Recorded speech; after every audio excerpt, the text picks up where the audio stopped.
Everyone, जय हिंद। आप सभी को मैं हूं शिव और आज रेलवे ग्रुप डी परीक्षा 2022 का 26 अगस्त का सभी शिफ्टों का एग्जाम खत्म हो गया है। तो फ्रेंड्स, आज से सेकंड फेज का एग्जाम स्टार्ट होना शुरू हो गया है। ऑलरेडी फर्स्ट फेज का एग्जाम खत्म हो गया है। जिन भी कैंडिडेट का सेकंड फेज में एग्जाम है वो लोग इस वीडियो को जरूर देखना, क्योंकि फ्रेंड जो सेकंड फेज का एग्जाम हो रहा है वो काफी टफ क्वेश्चन पूछे जा रहे हैं। आज फर्स्ट सेकंड थर्ड शिफ्ट में जो क्वेश्चन आए थे वो काफी लेंथी क्वेश्चन आ रहे हैं, टफ क्वेश्चन पूछा जा रहा है। जो फर्स्ट फेज का एग्जाम हुआ था उसमें इजी टू मॉडरेट क्वेश्चन पूछे जा रहे थे, लेकिन जो सेकंड फेज का एग्जाम हो रहा है उसमें काफी टफ क्वेश्चन देखने को मिल रहा है।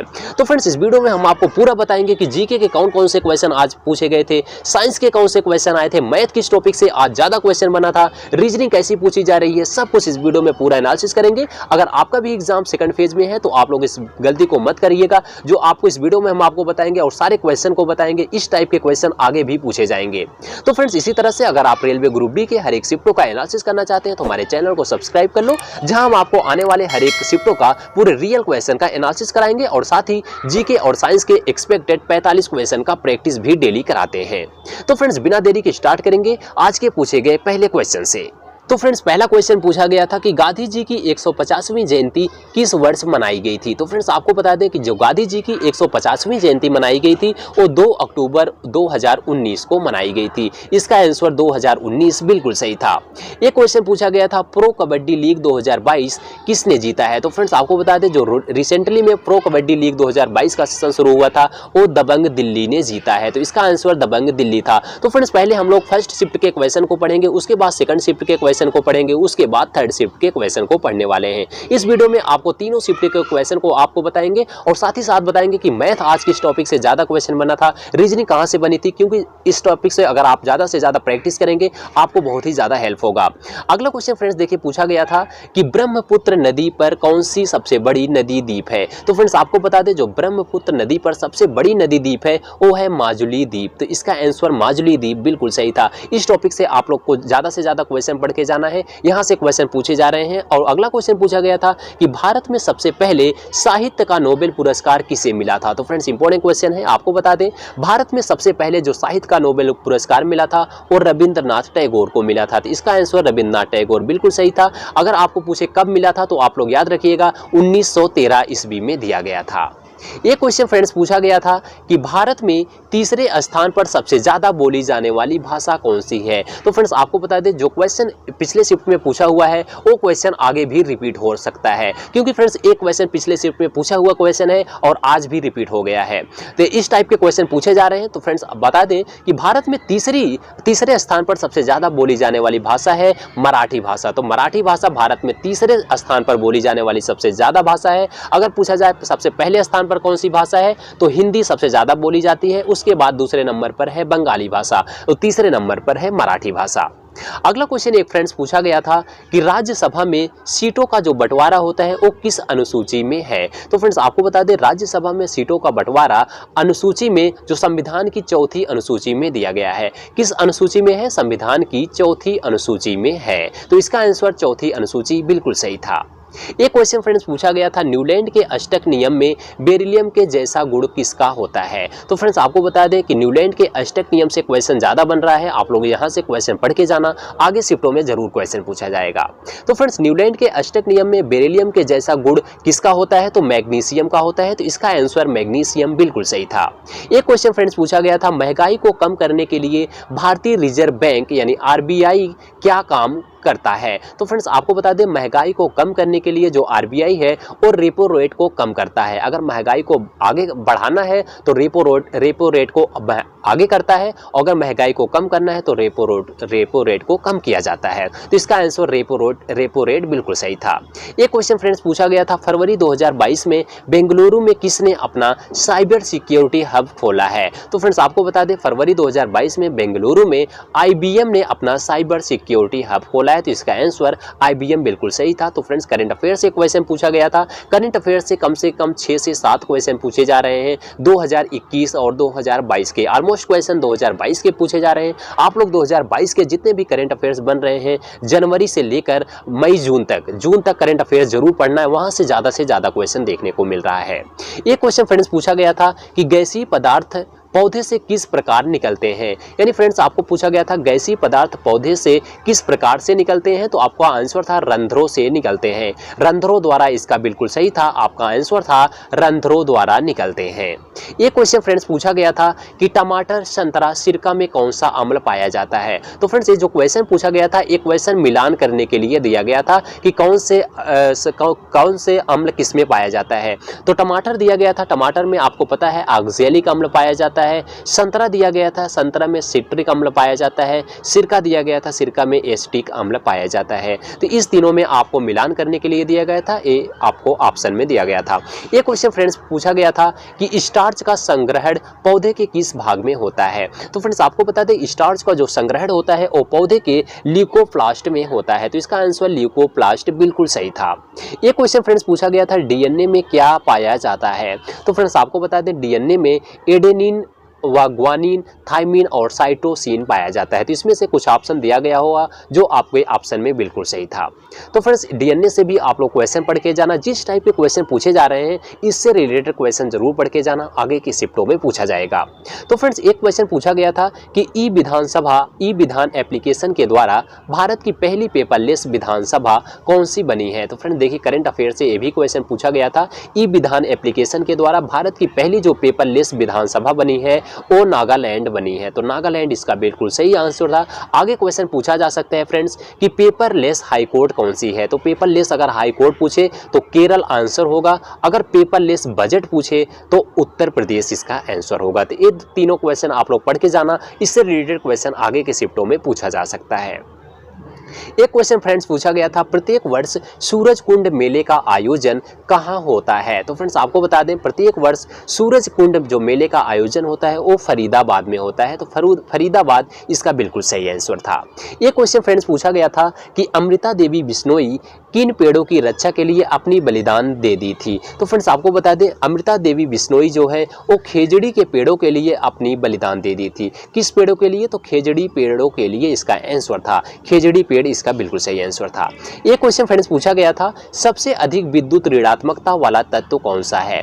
तो फ्रेंड्स आपको बता दें सबसे अधिक जो विद्युत ऋणात्मकता पाई जाती है वो फ्लोरीन में पाई जाती है। तो इसका आंसर फ्लोरीन था। इस टाइप से क्वेश्चन आप लोग पढ़ के जाना, आगे के शिफ्टों में पूछा जा सकता है। एक क्वेश्चन फ्रेंड्स पूछा गया था तीन प्रतिरोध R1, R2, R3 हैं, समांतर क्रम में लगे हुए हैं, तो उनका समतुल्य प्रतिरोध क्या होगा। तो फ्रेंड्स इससे रिलेटेड आपको ऑप्शन में दिया गया होगा, जो ऑप्शन था शायद आपका ऑप्शन R1 R2 अपान R1 प्लस R2, इस टाइप से क्वेश्चन दिया गया होगा। इसका आंसर यही सही होगा। और एक क्वेश्चन फ्रेंड्स पूछा, ये सभी क्वेश्चन जो है इसके इतने तक यहाँ तक क्वेश्चन जो है वो फर्स्ट शिफ्ट में पूछे गए थे। इसके बाद हम लोग सेकंड शिफ्ट के क्वेश्चन को देखते हैं। सेकंड शिफ्ट में फ्रेंड्स क्वेश्चन पूछा गया था कि ऋग्वेद में कितने सूक्त हैं। तो फ्रेंड देखिए सूक्त पूछा गया था, ऋग्वेद में कितने सूक्त होते हैं। तो इसमें इसका आंसर था 1028, क्योंकि फ्रेंड्स ऋग्वेद में 1028 सूक्त होते हैं। अगर मंडल की बात किया जाए तो 10 मंडल होते हैं। मंत्र की बात किया जाए तो टोटल 10,462 मंत्र होते हैं। फ्रेंड्स आगे क्वेश्चन इंपॉर्टेंट है, पूछा जा सकता है कि ऋग्वेद में कितने मंडल हैं या फिर कितने मंत्र हैं, जिस प्रकार से सूक्त पूछा गया था। एक क्वेश्चन फ्रेंड्स पूछा गया था कि इंडियन ऑयल कॉर्पोरेशन यानी IOC की स्थापना कब हुई थी। तो फ्रेंड्स आपको बता दें इंडियन ऑयल कॉर्पोरेशन की स्थापना 30 जून 1959 ईस्वी को हुई थी। तो इसका आंसर 1959 बिल्कुल सही था। एक क्वेश्चन फ्रेंड्स सेकंड शिफ्ट में पूछा गया था कि विरंजक चूर्ण को अम्ल से प्रक्रिया कराने पर कौन सी गैस निकलती है। तो फ्रेंड्स आपको बता दें विरंजक चूर्ण को अम्ल से क्रिया कराने पर हमेशा क्लोरीन गैस निकलती है। तो इसका आंसर क्लोरीन बिल्कुल सही होगा। एक क्वेश्चन फ्रेंड्स पूछा गया था पहली पैरा बैडमिंटन एकेडमी कहाँ खोली गई है। तो फ्रेंड्स अगर आपको बता दें पैरा बैडमिंटन एकेडमी पूछा गया होगा तो इसका आंसर लखनऊ होगा, क्योंकि फ्रेंड्स जो पैरा बैडमिंटन एकेडमी है वो लखनऊ में खोली गई है। एक क्वेश्चन फ्रेंड्स पूछा गया था कि IIT मद्रास ने कौन सा रोबोट लॉन्च किया है। तो फ्रेंड्स एक क्वेश्चन क्लियर नहीं था, आपको बता देते हैं IIT मद्रास से एक क्वेश्चन पूछा गया था, शायद वो पूछा गया था कौन सा रोबोट लॉन्च किया है। तो इससे रिलेटेड क्वेश्चन क्लियर नहीं था। तो एक जो भी क्वेश्चन हुआ दिया गया होगा आप लोग कमेंट कीजिएगा कौन सा क्वेश्चन पूछा गया था। एक क्वेश्चन फ्रेंड्स पूछा गया था पंचवटी किस राज्य में है। तो फ्रेंड्स ये भी क्लियर क्वेश्चन नहीं था, पंचवटी से क्वेश्चन बना था, आप लोग पढ़ के जाइएगा। जो भी क्वेश्चन होगा पंचवटी किस राज्य में है, शायद MP में है, तो इससे रिलेटेड क्वेश्चन पूछा गया गया था। एक क्वेश्चन फ्रेंड्स पूछा गया था कि भारतीय महिला क्रिकेट टीम में सबसे ज़्यादा विकेट लेने वाली खिलाड़ी कौन है। तो फ्रेंड्स आपको बता दें, भारतीय महिला क्रिकेट टीम में सबसे ज़्यादा विकेट लेने वाली खिलाड़ी झूलन गोस्वामी है। तो इसका आंसर झूलन गोस्वामी बिल्कुल सही था। एक क्वेश्चन फ्रेंड्स पूछा गया था कि लेड नाइट्रेट को गर्म करने पर ऑक्सीजन के अलावा कौन सी गैस निकलती है। तो फ्रेंड्स आपको बता दें, लेड नाइट्रेट को गर्म करने पर ऑक्सीजन के अलावा सीसा ऑक्साइड, नाइट्रोजन ऑक्साइड गैस निकलता है। तो इसमें से आपको कुछ ऑप्शन दिया गया होगा।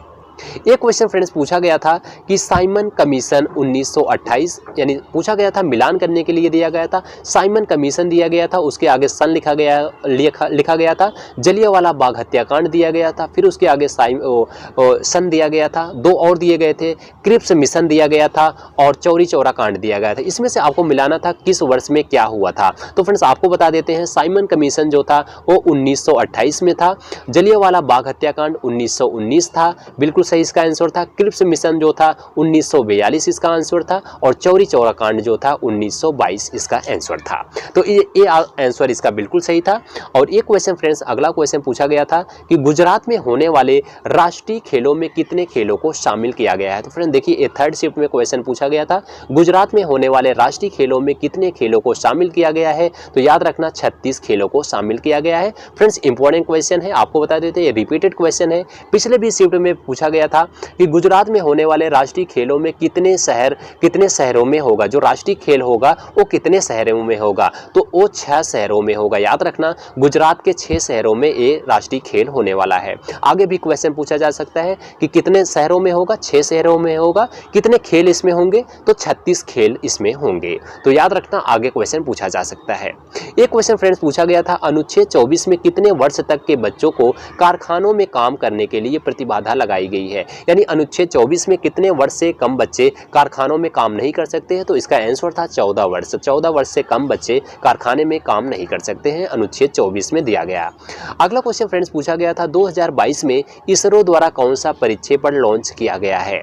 तो फ्रेंड्स आपको बता दें, 2022 में इसरो द्वारा PSLV C52 लॉन्च किया गया है। तो इसका आंसर C52 बिल्कुल सही था, क्योंकि फ्रेंड्स इसरो द्वारा 2022 में हाल ही में C52 प्रक्षेपण लॉन्च किया गया है। अगला क्वेश्चन फ्रेंड्स एक पूछा गया था, कुंभ मेला भारत के किस शहर में आयोजित होता है। तो फ्रेंड्स देखिए, इस टाइप के क्वेश्चन बन रहे हैं, आगे भी इसी टाइप के क्वेश्चन बनेंगे। अगर इसके आंसर की बात करें तो कुंभ मेला जो है, आपको पता है, कुंभ मेला भारत के प्रयागराज शहर में आयोजित होता है। तो प्रयागराज इसका बिल्कुल सही आंसर था। एक क्वेश्चन फ्रेंड्स पूछा गया था, निर्भया योजना किस राज्य सरकार द्वारा शुरू किया गया था।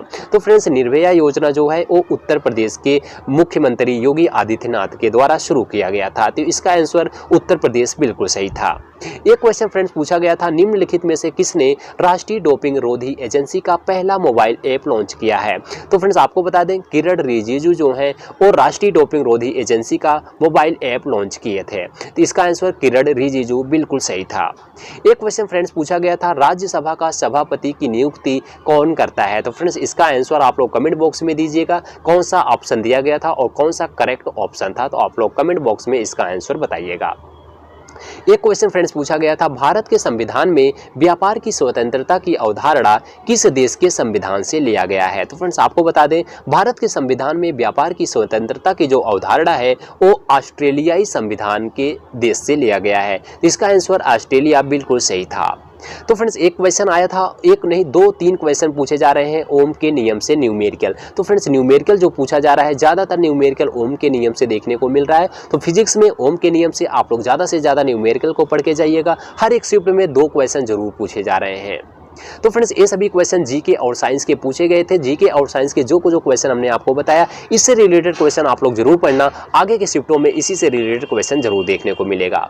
तो फ्रेंड्स आइए हम आपको बता देते हैं कि मैथ किस टॉपिक से ज़्यादा क्वेश्चन आज बने थे, जो आगे भी इसी टॉपिक से क्वेश्चन देखने को मिल सकता है। तो फ्रेंड मैथ की बात करें तो मैथ सब्जेक्ट में ट्रिग्नोमेट्री से आज ज़्यादा क्वेश्चन बना था। 2-3 क्वेश्चन ट्रिग्नोमेट्री से पूछे जा रहे हैं। सिंप्लीफिकेशन से भी फ्रेंड्स 2-3 क्वेश्चन पूछे गए थे। 2-3 क्वेश्चन सिंप्लीफिकेशन से पूछे जा रहे हैं। टाइम एंड वर्क से भी अच्छा टॉपिक है, यहाँ से भी कम से कम 2 क्वेश्चन पूछे जा रहे हैं। अलजेब्रा से क्वेश्चन ज़्यादा पढ़ के जाइए फ्रेंड्स, यहाँ से भी 2-3 क्वेश्चन पूछे जा रहे हैं। प्रॉफिट एंड लॉस से हर एक शिफ्ट में 2 क्वेश्चन देखने को मिल रहा है। SI CI की बात करें तो यहाँ से भी एक क्वेश्चन आया था SI से और किसी शिफ्ट में CI से क्वेश्चन पूछा जा रहा है। रेशियो से भी क्वेश्चन पूछे जा रहे हैं, कम से कम एक क्वेश्चन और ज़्यादा से ज़्यादा 2 क्वेश्चन देखने को मिल रहा है। फ्रेंड्स इंपॉर्टेंट टॉपिक है बहुलक और माध्यिका। बहुलक और माध्यिका से दो क्वेश्चन कम से कम पूछे जा रहे हैं। मेंसुरेशन टॉपिक अच्छा है, मेंसुरेशन से भी क्वेश्चन ज़्यादा पढ़ के जाइएगा, 2 क्वेश्चन कम से कम पूछे जा रहे हैं। तो फ्रेंड्स इस टॉपिक से ज़्यादा क्वेश्चन बन रहे हैं, जहाँ से आने वाले एग्जाम में क्वेश्चन ज़्यादा बनेगा। इस टॉपिक को अगर आप पढ़ के जाते हैं तो आपको ज़्यादा से ज़्यादा क्वेश्चन इस टॉपिक से देखने को मिलेगा। तो फ्रेंड्स इस टॉपिक पे आप लोग ज़्यादा से ज़्यादा प्रैक्टिस कीजिएगा। आज यहाँ से ज़्यादा क्वेश्चन बने थे। अगला अब बात कर लेते हैं हम लोग रीजनिंग सब्जेक्ट पर। रीजनिंग सब्जेक्ट में आज कहाँ से किस टॉपिक से ज़्यादा क्वेश्चन बने थे? तो फ्रेंड्स सीटिंग अरेंजमेंट से ज़्यादा क्वेश्चन पढ़ के जाइएगा। यहाँ से कम 2 क्वेश्चन और ज़्यादा से ज़्यादा 3 क्वेश्चन। तो फ्रेंड 2-3 क्वेश्चन हर एक शिफ्ट में पूछा जा रहा है। सीटिंग अरेंजमेंट के जो भी क्वेश्चन आ रहे हैं वो गोल मेज के चारों तरफ ऐसे स्टूडेंट्स बैठे हैं, इस टाइप के क्वेश्चन आ रहा है। लेंथी क्वेश्चन आ रहा है फ्रेंड्स, टाइम आपका कंज्यूम हो सकता है इस क्वेश्चन में। आप लोग ज़्यादा से ज़्यादा प्रैक्टिस कीजिएगा सीटिंग अरेंजमेंट में, क्योंकि टाइम टेकन क्वेश्चन आ रहे हैं। कोडिंग डिकोडिंग से फ्रेंड्स ज़्यादा से ज़्यादा प्रैक्टिस कीजिएगा। कोडिंग डिकोडिंग से भी आपके कम से कम 3 क्वेश्चन जरूर पूछे जा रहे हैं। नंबर सीरीज से भी फ्रेंड्स क्वेश्चन पूछा जा रहा है, कम से कम 2 क्वेश्चन, ज़्यादा से ज़्यादा 3 क्वेश्चन। 2 से 3 क्वेश्चन नंबर सीरीज से पूछे गए थे। डायरेक्शन टेस्ट से भी फ्रेंड्स अच्छा क्वेश्चन है, यहाँ से भी कम से कम 2 क्वेश्चन आ रहे हैं। वेन डायग्राम से भी क्वेश्चन पढ़ के जाइएगा, यहाँ से भी क्वेश्चन देखने को मिल रहा है, 2 क्वेश्चन आ रहे हैं। सिलोजिज्म से की बात करें तो फ्रेंड्स यहाँ से भी अच्छा टॉपिक है, यहाँ से भी 1-2 क्वेश्चन जरूर आ रहे हैं। कैलेंडर एंड क्लॉक की बात करें तो फ्रेंड्स किसी शिफ्ट में कैलेंडर से 1 क्वेश्चन आ रहा है, तो किसी शिफ्ट में क्लॉक से 1 क्वेश्चन आ रहा है। बात करें कैलेंडर की तो कैलेंडर 1 क्वेश्चन जरूर आएगा, क्लॉक से भी 1 क्वेश्चन आएगा। हर एक शिफ्ट में 1 क्वेश्चन देखने को मिलेगा, या तो क्लॉक से या तो कैलेंडर से। आप लोग इससे रिलेटेड क्वेश्चन पढ़ के जाना। इंपॉर्टेंट टॉपिक है फ्रेंड कथन और निष्कर्ष। तो फ्रेंड कथन और निष्कर्ष से हर एक शिफ्ट में कम से कम 3 क्वेश्चन देखने को मिल रहा है। तो फ्रेंड्स इस टॉपिक से अगर आप ज़्यादा से ज़्यादा प्रैक्टिस करके जाएंगे तो यहाँ से आपके ज़्यादा नंबर आ सकते हैं। तो फ्रेंड्स इस टॉपिक को आप लोग ज़्यादा से ज़्यादा प्रैक्टिस कीजिएगा। मैथ इस टॉपिक से ज़्यादा प्रैक्टिस कीजिएगा, यहाँ से ज़्यादा क्वेश्चन बन रहे हैं। और जीके के जितने भी क्वेश्चन बताए हैं इससे रिलेटेड क्वेश्चन पढ़ के जाइएगा, आगे आपको बहुत ही ज़्यादा हेल्प होगा। तो फ्रेंड्स मैं उम्मीद करता हूँ वीडियो आपको पसंद आई होगी। वीडियो पसंद आई हो तो यार वीडियो को लाइक करना, दोस्तों में शेयर जरूर करना, और इसी तरह से हर एक शिफ्ट का रियल क्वेश्चन का एनालिसिस करने के लिए हमारे चैनल को सब्सक्राइब करिएगा। मिलते हैं नेक्स्ट वीडियो में, तब तक के लिए जय हिंद, जय भारत।